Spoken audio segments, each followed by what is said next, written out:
कानपुर पहुंचे नरसिंहानंद सरस्वती ने press conference कर बड़ा खुलासा किया। उन्होंने कहा कि उन पर डासना मंदिर प्रकरण में केस वापस लेने के लिए लगातार दबाव बनाया जा रहा है और हत्या की धमकी भी दी जा रही है। वहीं उन्होंने सुरक्षा की मांग भी की है। उन्होंने इसे इस्लाम का जिहाद करार दिया है और कहा है कि मुस्लिमी जिहादियों ने जितनी उनके सिर की कीमत लगाई है उतनी किसी की नहीं लगी।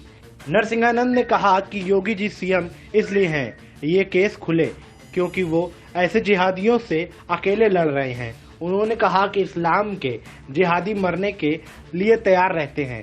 तभी विपुल नाम का व्यक्ति जो पहले हिंदू था बाद में एक औरत के चक्कर में मुस्लिम बनकर मुझे मारने आया था, जबकि उसे पता था कि वो मुझे मार भी देगा तो भी बच नहीं सकेगा। उन्होंने कहा कि जब देश आजाद हुआ तब 7 मुस्लिम देश थे और आज 57 है। ऐसे में जल्द इस्लाम के जिहाद की सच्चाई नहीं समझी गई तो देश को सीरिया, अफगानिस्तान, इराक बनने में देर नहीं लगेगी। मेरे दोस्त कमलेश तिवारी की हत्या के बाद मैंने इस्लाम की सच्चाई लाने का प्रण किया। मुस्लिमों ने अपनी जनसंख्या खूब बढ़ाई है और 2029 में देश का प्रधानमंत्री एक मुस्लिम होगा।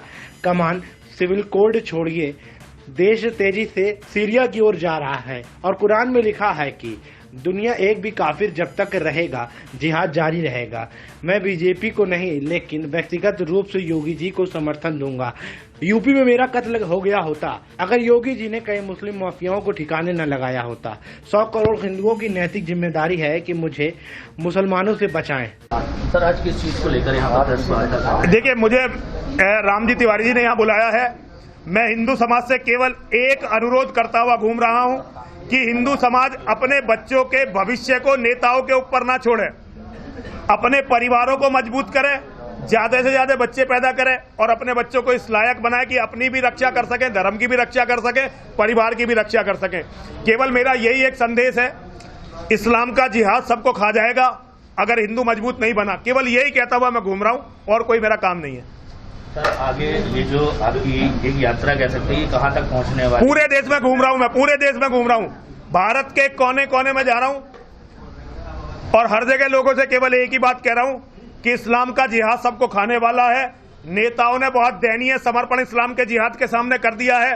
अब अपने बच्चों की जिम्मेदारी उठाने के लिए हर परिवार तैयार हो, अपने बच्चों को बचाए, अपने परिवार को बचाए, वरना सब खत्म होगा। आपकी जो विचारधारा है योगी को सपोर्ट कर रही है और बीजेपी से अलग जा रही है, क्या वजह है? देखिए, मैं बीजेपी नहीं जानता।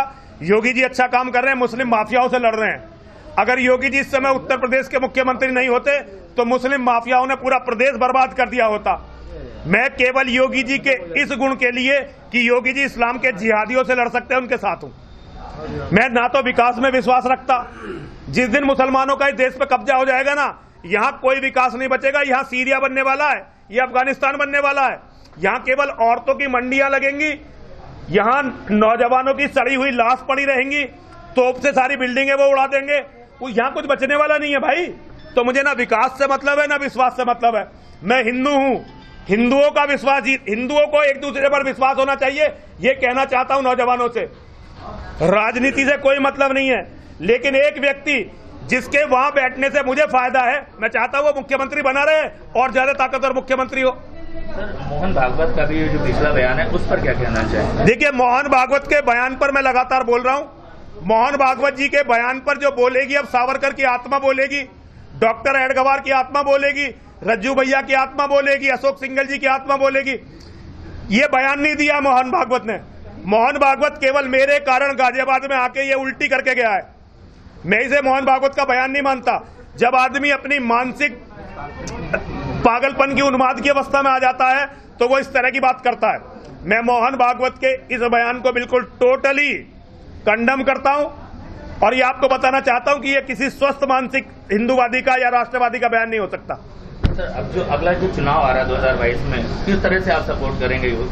हम सारी दुनिया से जितने हमारे मानने वाले हम उनसे कहेंगे कि योगी जी नहीं हटने चाहिए, मुख्यमंत्री रहने चाहिए। भाई इतना है हमारा, और क्या कर सकते हैं? हम साधु आदमी, हम कोई।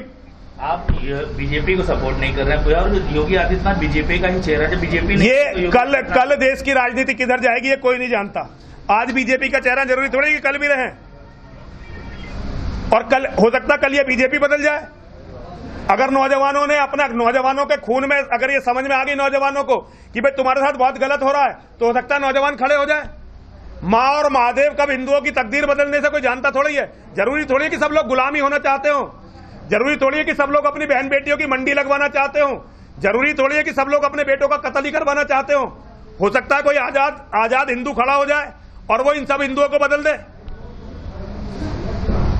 ब्यूरो रिपोर्ट, सहारा समाचार।